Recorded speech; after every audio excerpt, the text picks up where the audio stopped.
Hey there. Welcome to another episode of Heart and Hustle, Visionary Healers, Movers, and Shakers. I am your host, Paulette Rees-Denis, here to bring you magic makers from around the globe, people who are creating change, who have small businesses, large businesses, hobbies, but they are creating the life of their dreams. And that, my friends, is what living is all about. So let us know how you like this episode. Please subscribe, and we'll see you there. Thanks for joining. Hello, friends. Welcome to another episode of Heart and Hustle, Visionary Healers, Movers, and Shakers. I am your hostess, Paulette Rees-Denis, and your magic maker and your movement motivator, passion instigator, and bringing you fabulousness from all over the globe. Magic makers of themselves and people who are instigating change and bringing goodness and flow and beauty to the world, and living the life of their dreams while they bring abundance and prosperity to others as well. And so today I get to bring you a lovely, lovely goddess from the western coast of Australia. Richelle Spencer is here with us today. Yes. Hi, good evening. Welcome from Fremantle, Western Australia. And thank you so much for Paulette for interviewing me today. I feel very, very honoured and very, very special. So thank you so much. Well, you are very, very special. In a good way. Yeah. No, I'm so pleased. I'm so pleased to have you here and to share some of your journey with our friends, our people here, and your creativity and your art. And I can say a little bit about you, and then you can talk a little bit about yourself. But I've known Richelle for, I'm going to say like 10? Longer? It's even more now, 15? actually. 15 years? 15 years. Yeah, easily. 20? Yeah. 20? Oh, I reckon it's more 15 Okay. Because I think I started dancing about 17, this style 17 years ago. So it would be about 15. I know, actually it could be 17 years, you know. Wow. I know. Wow. I know. Okay. It blows your mind, doesn't it? Yeah. Wow. How these days go. So I have known Richelle over DVDs and over the internet and over in person, in several different areas of the globe, which has been incredible. And to have taught her and inspired her as she has inspired me, and to watch her grow her business, grow her dance as her art form, her creativity, her tribe. And even over the years, making incredible changes for yourself and for your own career path as well, which has been incredible. So it certainly has been a journey. and you've just made some more big changes, which is also really exciting. So why don't you tell us a little bit about yourself? Oh, wow. Okay. So where do I begin? I guess the best place to begin is I started belly dance probably not long ago. I think my son must have been about 5. So I must have been in my early 30s. And I had the most amazing teacher, Aisha. She was just absolutely gorgeous. And really funny enough, she sent me a beautiful message the other day, sent me an email just to remind me that she just thinks the world of me, and that she's really proud of what I've done with everything. And so it was just really kind of serendipitous, I guess, that this email came through, because it was because of Aisha that I met Paulette. Right. We had this, we were just doing, your regular cabaret belly dance. And Aisha just invited Paulette to one of our regular classes one night, and in walks this gorgeous woman with these cute fluffy buns in her hair and smelt exotic oils, with her gorgeous husband. And we kind of like went, what the hell is this? And then the music started and the dance started, and we just got carried away in this incredible energy of of magic, I guess you would have to call it. And so for me, my first teacher in Global Caravan was Paulette, which is just, it's pretty crazy indeed. So we kind of explained to Aisha, our teacher, that we don't want to do what she's doing. We want to do what Paulette's doing. So whatever that is, we want more of that. So you need to learn that so that we can continue our journey. So she did. It's just been amazing. And to the extent that she said, I want you to continue this on. So basically I sort of took over the leadership of, which I wanted to do anyway, because I was so into as learning as much as I possibly could, just all the videos, the DVDs, DVDs, my goodness gracious. I know. The videos, I'm not sure if there was videos. I think it was DVDs. Was just, incredibly amazing. And I've just been so lucky because there was VHS before the DVDs. That's what I'm saying. I'm sure there used to be the pop in the machine ones, but which is pretty funny. But I mean, to actually meet Jeff as well, and he brought in a suitcase full of instruments. I gotta remember that. Playing these, Zernas and Mizwizzes and all sorts of things like that, which, you hear about, but you don't actually get to see played. And that was just spectacular. So it's been quite the journey. And, a lot of the women who actually started with me are still dancing with me, which I think is testament to the actual format as well, because I think once you get invested in this dance, it as you say, it becomes a lifestyle. It's not just a dance format, it's a lifestyle, because it really makes you think about everything that's important in your life. So along the way, I've met the most amazing, incredible women. Like, one of my best friends in the whole wide world now is Nina Martinez in Cairns. And even though we're on the opposite sides of Australia, we stay in contact as much as we can.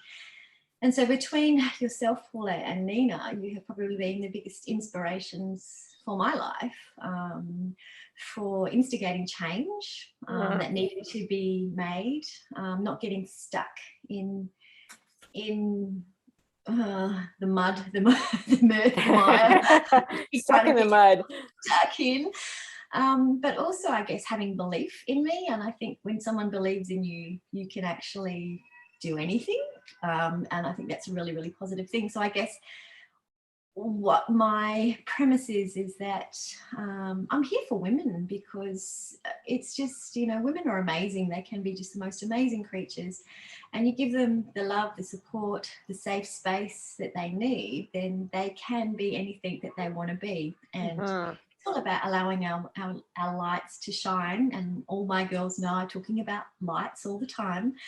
And if you give them permission to shine their light, then they will do that. And it's pretty special. So I think as a teacher of what we're doing, it's about self-care, being able to preserve all this stuff that we talk the talk, we need to walk the walk. So we need to look after our bodies, our temples, be really mindful of our rituals and our daily practices, so that we are actually passing those forward to our dancers, so that they actually see that we're not just talking this, we're actually living it. Right. And, I like to say I dance my talk. I like that. I dance my talk. I'm going to use that. Can I use that? Absolutely use it. It's because I feel like it's, you not only walk through life, but you dance through life. And I don't mean dance as in, a special kind of dance, but a dance. Yes, exactly. To be part of the breathing and the pulse of the earth and the pulse of life. Absolutely. Yeah, and I think that's one thing that you always said, is just like, tread a little lighter on the earth and just be really mindful of how you actually do things. And it makes a big difference. Yeah. Go and hug a tree. If you see a special tree, go and hug it. Lay on the earth, ground yourself in the earth, go to the ocean. Well, and don't you feel like so many people have lost that connection? Yeah, we're so attached to our phones. They're so, well, oh God, the phone. but just the awareness of your food, the awareness of the earth under your feet, the awareness of breathing, the awareness of the full moon that's tonight. Oh, it's incredible. Incredible. And people take so much for granted. Yeah, for sure. Absolutely. And lose consciousness, right? Yeah. It's just like, and that's how I love to work with students and clients, and it's just like, stop and meditate and write and listen and breathe, and feel the power within yourself, and feel your connection with your God, whatever that God is. The universe, the goddess, the the vortex, and the connection with the earth and everything that's around you. Absolutely, 100%. And you're such a great inspiration in that respect, because you have so much passion and love for that flow.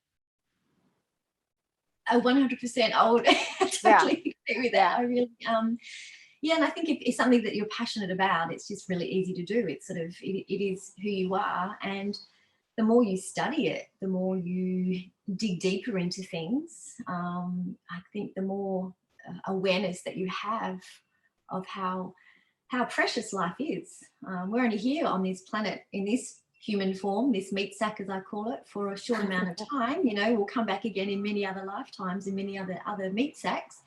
But, just to make the most of every moment. And, I always say 95% of what you're stressing about isn't ever going to occur. So why waste your time stressing when there's so many other beautiful things out there you can actually be investing yourself in? Right. Happiness and joy, like it's what you're putting out there is what you'll be receiving back. So if you, woe is me and this is not working for me, well, of course it's not going to work. But if you're out there and going, hey, I'm going to give it my best shot, and I've got this, and we're going to do this together, then it's total mindset, total envisioning and believing in what you want, and believing that you can have it, and believing that the universe has your back. Totally. Yes, the universe. Oh my gosh, if you're kind to the universe will be kind to you. Yeah. Yes, well, 100%. Yeah. And also just following those beautiful cycles too that the nature has. Like, really, it's full moon. We should be out celebrating and doing the dance and all those things. On the new moon, then it's time to rest and come inwards and reflect and be introspective, I guess. And it's so good. I mean, because you impart that in all of your classes, and yet I think so many people don't even know. They don't even know what to do with the new moon, or what to do with the full moon, or even the wheels of the year as well. We're coming up to Beltane for you and Samhain for us. So it's all relative. So yeah. It makes a difference, because I think once people start connecting in with that, then they actually realize that you can become in flow with nature and the universe, sort of thing, per se, because quite often the things that are going on universally or cosmically really affect you in a deep way. So it's important. And some of the girls who I didn't think would ever get that kind of it are the ones who will be sitting around with their parents, having dinner and going, oh, well, I'm feeling a bit this and a bit that. Well, it is a new moon, so you just need to rest. It's in the sign of Virgo, so it's a little bit like this and that. And you're just thinking, wow, this is great that the small bits that you impart make a difference. I think my favourite story is just recently I do a goddess. It's a dance sanctuary, and it's a monthly goddess circle. So we actually pick a goddess and we discuss her, and then we kind of weave a little bit of magic around it, dance, do some sort of creative activity. And we did Hathor. So she's the Egyptian with the horns, kind of the cow. She often is in the form of a cow, very motherly. And she has this thing called the Hathor 5. So it's her 5. And so every day you need to be grateful for 5 things. I think it was a farmer who was farming the lands, and the land had become very arid and dry, and there was very little water around. He'd lost his wife, and there was all these stories that went with it. But basically, concede that every day you've got 5 fingers or 4 fingers and a thumb, and you just be thankful or grateful for each one of these. And I think one of my dancers actually said to me the other week, she says, I still do my Hathor 5 every day. So it's the little nuances that you actually put into something that people remember. And and even to the extent that I love peacocks. I just think peacocks are amazing. I love Hera, the goddess Hera, because she's kind of usually represented by a peacock. And I think she was out and about somewhere, and she found this little bunch of peacock feathers. So she just gifted them to me because she knew that I would appreciate it. So it's people listen. I think that's the difference. I think that's what we're also trying to imbibe with, is that being heard is really important, because quite often you can be talking but no one's actually listening. But if someone actually so many times saying, it can really make a difference to how then they perceive themselves, because someone's actually hearing them. And I think that's probably been the thing for women for many, many generations. We've never been heard. It's been pushed down. So for them to actually feel. It's human nature. We all want to be heard. We all want to be seen. We all want to be acknowledged. We all want to be loved. Yes, all of those. All of those basic human needs. Yeah. Yeah, but I think it's still people out there that don't realize that it is important.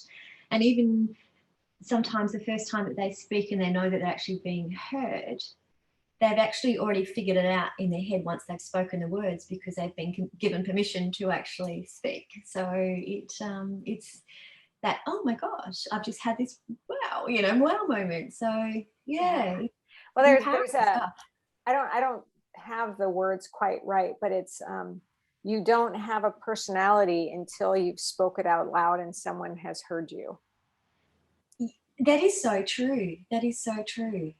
Because it's kind of that same thing as like if a tree falls in the woods and no one's there to hear it, doesn't make a sound.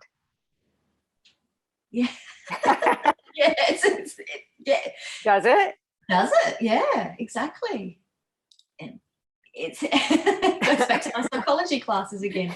Is a stone living? Is it breathing? And I even say when you talk to the flowers, and the flowers will actually start to bend towards you and do things like that because they're listening to you. It's so everything's energy. So I know, and that's the thing. That's that awareness that we were talking about. Is just to be conscious. And of course I'm vegan, so I'm very conscious of the animal rights and all living creatures. And so so so talking about the dance as lifestyle. Okay. So what does that mean to you?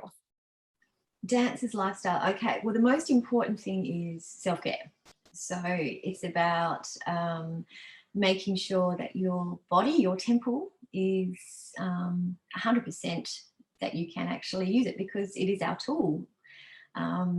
So things like regular massages, daily rituals, just being able to sort of get up and even this morning when I kind of got up, I still had to go downstairs and light all the candles and do the everything before, because that's usually part of what you do. So you had to do it first before I could actually sit here and do this. Otherwise, it just wasn't right. So it's about, as you say, it's those daily practices. I guess the most important thing as a teacher, being mindful with your words.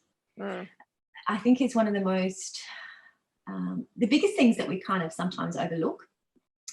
Whatever that comes out of your mouth, remember you have these people in your room who are taking what you're saying on board, and you have to be really, really clear and precise with what you're saying, because sometimes things can be misconstrued if not said, speaking from the heart. So I guess that I'm very mindful about how I speak to people, but also how you speak in your classes. yeah. So that's really good, because what I've found over the years, the millions of years that I've been teaching, is that is that women come to class with low self-esteem, Yeah. low self-confidence. Not always, but I'm making a general statement. And they've never looked at themselves in the mirror. Oh yeah. They've Yeah. never been in a room with other women who are happy to be in that same room together, right? Without competing. And as the teacher, you start to lift them up and show them how you are supportive of them, and they learn how to be supportive of each other Yeah. and how to say beautiful things to each other and how to take a compliment. Yes, that's always a hard thing to do. Yeah. Yeah. Why Yeah. is that? Why? I guess it's that self-worth thing that we've kind of like been landed with all our lifetimes. But yeah, and I still sometimes when someone will say, "Well, you look lovely today," I go, "Oh, thank you." I have to remember to Yes. say Uh-huh. Uh-huh. thank you. So it is still a very difficult thing to do, but it's just, I guess that if you receive a compliment, then sometimes people kind of think that you're conceited or full of your own self-importance, egotistic, or all those things. But you're not. It's just basically returning. If someone says something lovely to you, well, then you thank them. And then perhaps the next time you'll find something beautiful to say about them, because, you know, it's that domino effect, isn't it? That you say something Yeah. nice and it gets passed forward. And I think that's what I also love, is that passing things forward. Well, and you know, one of the things that I've told this story. In fact, I wrote about it in my book, but I'll never forget it, because one of my women, Peggy, who had some low self-esteem, was walking down the street, and she saw this beautiful woman, and she said, "You are so beautiful." And the woman stopped and looked at her and said, "I am just a reflection of you." Oh, wow. Wow. Good on that woman. And you know, it blew Peggy's mind, and it changed so much. Yeah. And it's just, it's accepting the compliment, returning the compliment, Yes. you know, or being in that beautiful vortex of love and energy and, you know, and beauty and whatever. I just love that. One thing that quite often someone will say something to me, and I'll actually say, "Mirror, mirror," as in, you know, summer, what you see in me is what you see. Here's my son, he's just going to, there you go. Hello. He's gone. Yeah, and then I think the other beautiful thing I had the other day, I've got this gorgeous dancer in my group, and she's an artist, she's a school teacher, and she's just so creative, like goddamn creative. She's incredible. And she's a bigger woman, but she owns it, and she's beautiful. And she saw a photograph of the two of us together. And I'm petite, you know, I'm 5'2", which is nothing, and you know, soaking wet, you know, I'm 48 kilos or 49 kilos, so there's not much of me. And she saw a photo of the two of us together, and she goes, "Oh my God, you're tiny." And I've gone, "Yeah." And she goes, "When we dance, we're the same size." Oh, isn't that beautiful? That is awesome. She couldn't see that there was any difference in, and I guess that's something that I've always sort of put out to everyone. It doesn't matter what shape, what size you are, when we dance together, we're all the same, you know, we're all exactly the same. And so when someone like that sees that and then can vocalize that, it's just so important. And so it's those little things that I think that you actually get. Yeah. But and just kind of going back to what I was saying, so, you know, starting out teaching beginners with women who have never looked at themselves or I mean, I even had someone say, "I've never worn jewelry before." I'm like, "Oh my God, put on a necklace, for God's sake," you know. But, you know, I mean, it just is people who are who they are. They get to experience something different, and they get to experience more of themselves, right? And then through the evolution of the classes, You Oh, know, the it's women crazy. blossom and expand, and that's where the whole lifestyle thing comes in to play for, Oh, you know. 100%. It Something is. that I've always said is like, you know, it's not just the dance, and it can be just the dance. It could be just a dance class for somebody, but it can be, I mean, so many aspects of the dance create more. Layers like an onion. Yeah, It's sort yeah, of, yeah, yeah. yeah. But like, you know, and another thing I always say, and you know, because for those of you who are watching, part of this dance style is that it's improvisational. So you learn a language, but then you improv with that language. So you're always creating in the moment. Absolutely. And I've always said that if you can improv, You can do anything. you can do anything. Take on the world. It's problem solving. Yeah. It's problem solving. And it's being so present in the moment. I was just going to say it's about being in that moment. And if you can get people to be in that moment. Do you want to? I did this thing just recently because we did a dance at a festival by the ocean, and we had a lady who plays Greek lyre. So it's like a lap harp, and then she plays the daraburka for us. But when we were on stage, the fold back speakers weren't working. So the audience could hear her playing, but we couldn't hear her playing. And as a musician, she couldn't hear herself playing, which was really interesting. If they just plugged one thing in, it might have worked. But, you know, they weren't going to listen to us because... So I kind of looked at my row of girls and I turned around and I just gave them the namaste sign and said, okay, just, you know, follow me. And so I couldn't hear a thing, but I knew how she played. So I just went out, we did this beautiful kind of big amoeba, and the girls followed me, and like it was almost like we were dancing in silence. So they were just following my body and allowing their bodies to follow me. So it was quite stunning. And then of course the daraburka came in, and then we had drums and things like that going on with it. So there was all this kind of liveliness and following it. So I used that concept one evening, and I turned all the lights down dim in our studio, and I just we played with some of the slower moves, and then we danced to silence. So all you could hear was the jingles of jewelry, the jingles of belts, breath, feet squeaking on the floor, the inhalations, the sighs, and just dance to silence. And it was just the most amazing thing. And I guess the girls all said, you know, if we didn't know improv, we wouldn't have been able to do that. So they are very thankful, and they love the fact that that's what we do, because it, as they said, even if someone messes up a move, you just make it part of what it is. We all follow her because, as you said, you always have said, if the leader screws up, then everyone screws up. You know, it's just because we've got to make sure that that leader looks amazing, and then the leader will also make the followers look amazing. So it's about everyone just feels and looks amazing. So it's just so important to do that. But yeah, so and back on the when I think I've actually spoken about this to somebody else, is that when quite often your new dancers come in, they look like the licorice all sorts that go to the gyms, you know, the ones that wear the black leggings with the white stripes, and then the black and green striped tops and things like that. And it's just like, oh, hello. So I have a couple of borrow boxes in the studio, which are full of scarves and flowers and things like that. So it's interesting now that I don't even have to actually introduce these to the new students.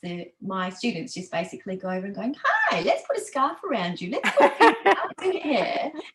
And then they'll actually sort of start seeing what we're wearing around our necks and going, oh my gosh, my grandmother had some of these, or my auntie gave me this. And then they're at the op shops, then they're buying all these things. And and then they kind of realise that this stuff they've been collecting all these years and sitting in jewelry boxes or sitting in wardrobes cupboards, they didn't know why it was there. And it was just because all of a sudden someone's given them permission to just go with it, and anything goes, you know, the more mixed match, the better. It's just awesome. So to be in that experience, to to try something different. But that also brings up something that I remember from so long ago, when, one of the things that I want people to do in class is to pull their hair back. Because as the teacher, I want to see their posture, right? I mean, that's just one of the reasons. But so many people identify with their hair. Yes. That Oh my God. when it's back, you get to see you. Yeah. Wow. I hadn't thought of that one before, but that's powerful. Yeah. Wow. Yeah. Okay. Because we do, and I've done it. I mean, I identify with my hair sometimes. Of course, Yeah. my hair changes every freaking day, but I hear you. Good hair days, bad hair days. yeah. What color is it this week? But Exactly. but it's because a lot of people hide behind their hair. Yeah, yeah. All behind their clothes as well. Their facade behind their clothes. It's they hide behind a lot of things. So I guess that's the essence of what we're doing is within this format anyway, is that you're actually prying out the inner person, the person that they possibly want to be. And allow them to move from the soul and from the heart. And that's, I guess, the girls must get sick of me because I'm always saying, please dance from your heart. Don't dance from your feet. Your feet are there because they're the tools of what you're doing, but I need you to dance from your heart, because when you dance from your heart, I see you. When you dance from your feet, you're just doing the movements. I want to see you. And I guess that's really important. And the other thing that I absolutely love now and embrace so much is that it's just that circle. I mean, there's no hierarchy in circle. We're all equal. Yes, we're all even. Absolutely. Within circle, everyone has to work together, because if you have that little kind of hiccup, circle is not circle anymore. And just that, to know that everyone is looking out for each other in that is really powerful, because a lot of the women come along and they've had trauma, they've had all sorts of injuries and wounding from, past lives, from past experiences. And quite often it's from women. It's other women who've actually hurt them, bullied them, have done these things. So to actually have that supportive, safe place for them to let their guard down, if that's one of a better word, just to be in the moment, to be present with themselves and to be present with others, I think is probably one of the biggest and most beautiful things that this dance has given to me. It's so, as a teacher, quite often the little gains, the little aha moments are the things that probably push me further to become a better teacher. And so that every time that these students come to my class, they want to come because they never know what I'm going to do next. And I think that's the really important thing, is that there's always got to be that little kind of dangle, that little carrot, that little hook. I still remember Magnolia in Queensland when we did a travel, you might have even been there, and she was talking about how when somebody comes in and they put that wall up, so they put that wall straight up against you.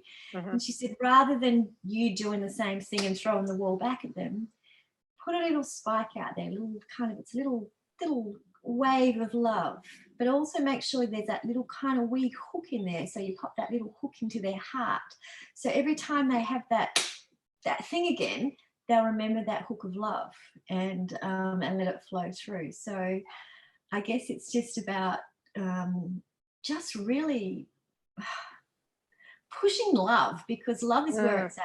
Like if we can all learn to love each other, then, and love's not that love that we're talking about you have with your hubby and things. It's just that appreciation, that gratefulness, that connection, connectivity is just, it is so beautiful. So and that's where that whole idea of this dance that we learn, this lifestyle, but it can infiltrate into every part of your life.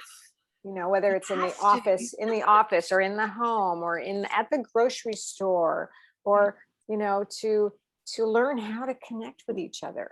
Yeah, to look exactly. at each other, to Yeah, look at each other. yeah. Of course, Yeah. COVID has changed a whole lot of that this last year with the masks and everything. It's so freaking weird.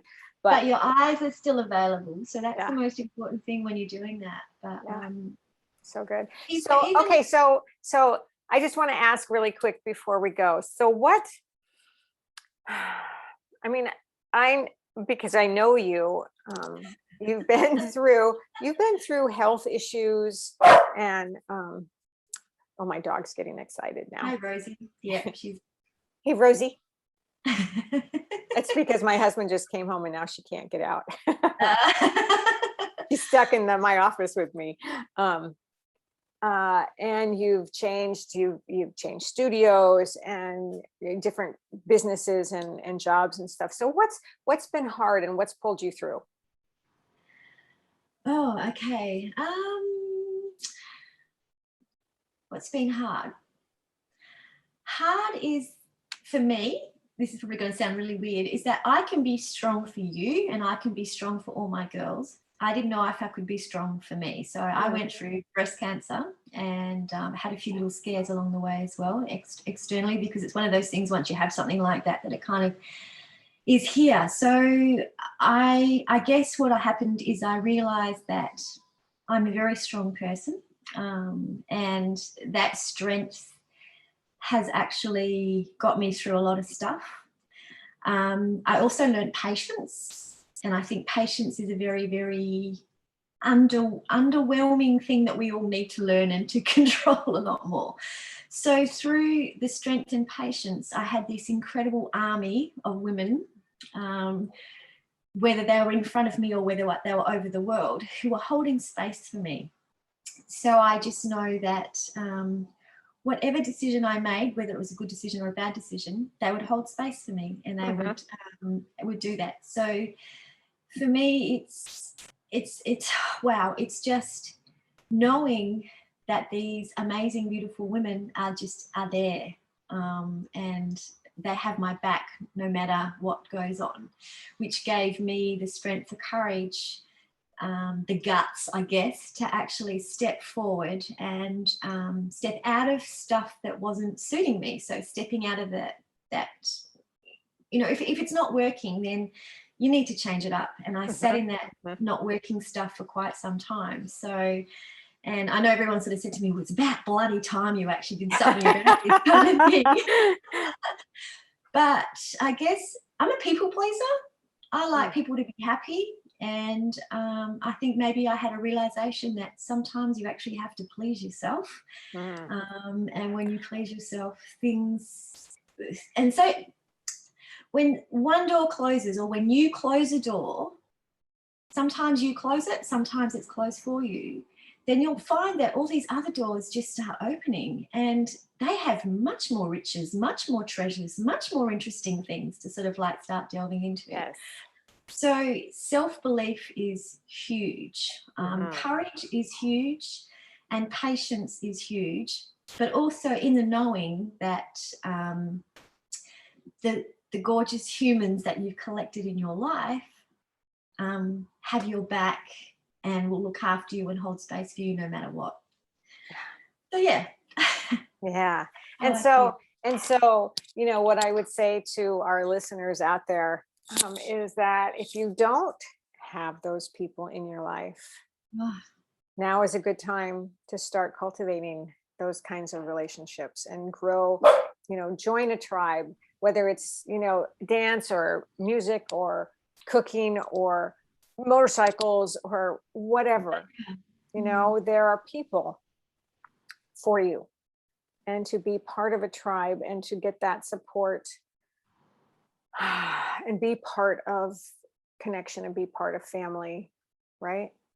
Oh, 100%. It is the best thing, and people are absolutely hungry for it, because it's just, as you say, last year COVID, and even parts of this year, everyone kind of went into that hermit isolation kind of thing. So now people are craving that connection, that attention, that sort of skin on skin kind of hug, whatever the case may be. Just to be there for each other. Yeah. So it's and that goes back to the wanting to be seen and heard. wanting to be heard. Yeah. Wanting to be part of something. We are all part of something.